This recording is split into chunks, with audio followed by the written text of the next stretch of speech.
Gospel Reflections for the 29th Sunday of Ordinary Time, Year B, 20th of October 2024.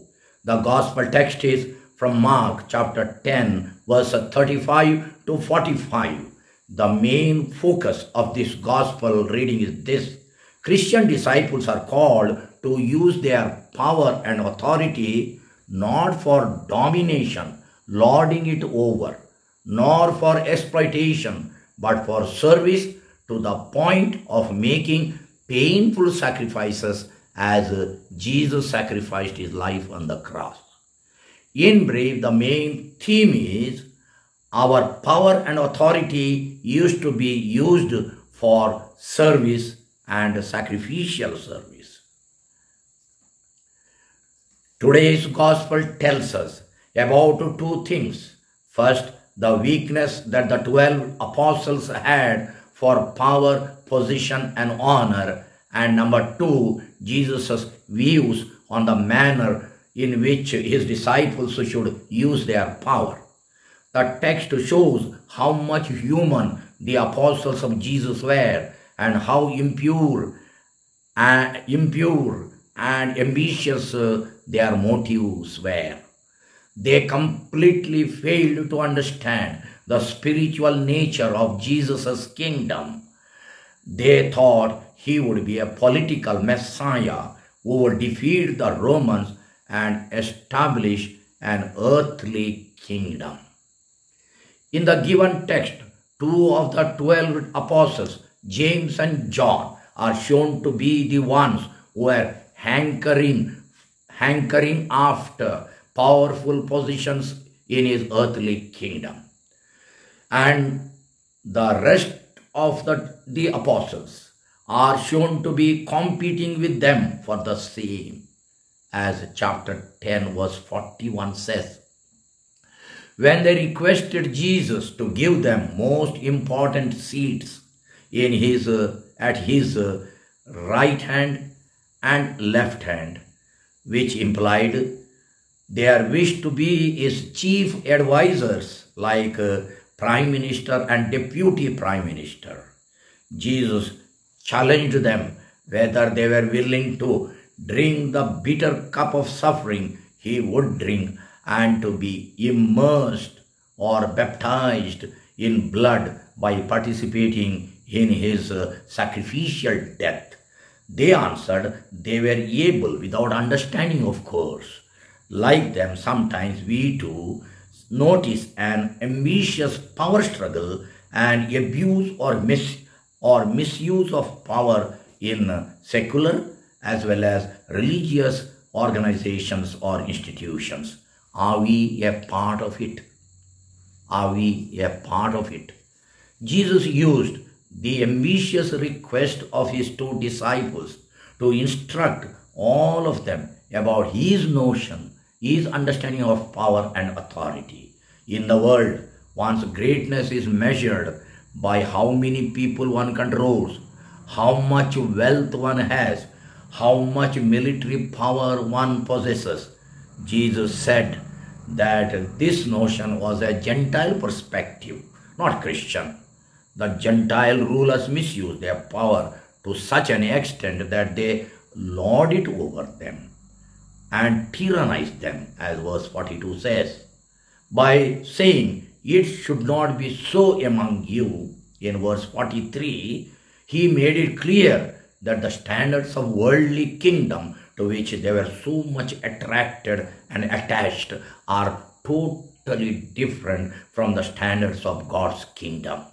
According to him, a person does not become great just because he has power and authority. He or she becomes so because of his or her willingness to become a servant, as verse 43 says. Thus, through today's gospel, Jesus once again personally reminds us to curb our tendencies for power mongering. He calls us to use our power for ministering to the needs of our neighbors instead of nursing ambitions for power and position and using them only for ourselves. For him, greatness consists not in how many people we control or are at our service, but how much can we serve others. Greatness consists not in how many people we control or are at our service, but how much can we serve others. As parents, teachers, leaders, pastors, superiors, managers, heads of institution, do we use our power or authority for domination, exploitation of the weak, revenge, taking advantage of their ignorance and powerlessness, or for ministering to their needs and working for their good?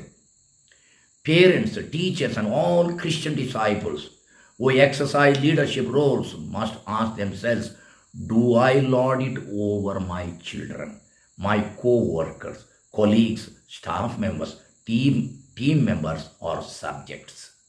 Priests and religious could ask, have I come here to be served or to serve and spend my life for the people entrusted to my care? We notice how some people in power use their power to fill their pockets, not only with money, but also with authoritarianism, power-conscious attitudes, pompous behavior, and promotion of a VIP culture, cheap popularity, and desire for all types of titles and honors. We see and hear about so many negative examples such as dictatorship, authoritarianism, and excess of power exercised by political, civil, ecclesiastical, religious, and tribal authorities. Again, Jesus repeats, it should not be so among you, in verse 43. It should not be so among you. Do we listen? Do we listen? Though the word leader commonly is understood as the one who can wield a lot of power, as Jesus taught, it should not be so in the church. Instead of seeking promotion and positions, church leaders are called to use their authority to render humble service to the community or to the needy by sacrificing their personal ambitions for power and possessions. Sometimes people speak of their leaders dying for power, and once they come into power, they get drunk with power. Are there any traces of this intoxication in us? Are there? Further, Jesus instructed his apostles that he had come to give his life, that is, give up or sacrifice his life as a ransom for many. In verse 45 he says that, which actually means sacrifice his life for all. In his days, ransom was the amount of money paid to the master to buy the freedom or redemption of a slave who was sold to him. When what Jesus meant was that he will redeem humanity at the cost of his own life and by paying the price of his own blood on the cross. His sacrificial death on the cross is considered in this text as an act of supreme sacrifice. In verse 45, he took upon himself the form of a servant, not to be ministered to or to be waited upon, but to minister or serve or to wait on others like a slave. It is clear that there is no service without sacrifice, and every sacrifice we do out of love for others is a great service for them. Since many do not want to sacrifice their time to find it painful, they say they have no time for any community service as an excuse. Is it so with us? Today's gospel message calls on Christian job holders to consider their jobs not only as a means to earn money, which is essential for a decent living of course, but also to render service to the nations or human society. A job is called a service because of the service rendered to the organization or to human society through one's job. When we do our jobs only for money, even smaller tensions of responsibilities in job places look great. But when we do them with a higher motive of rendering a valuable service to human society or building up a welfare society, ultimately to God Himself, tensions and sacrifices become the ransom or the price we pay for a greater cause. If we begin our daily work or duty with this attitude in mind, it can make a difference. A prayer.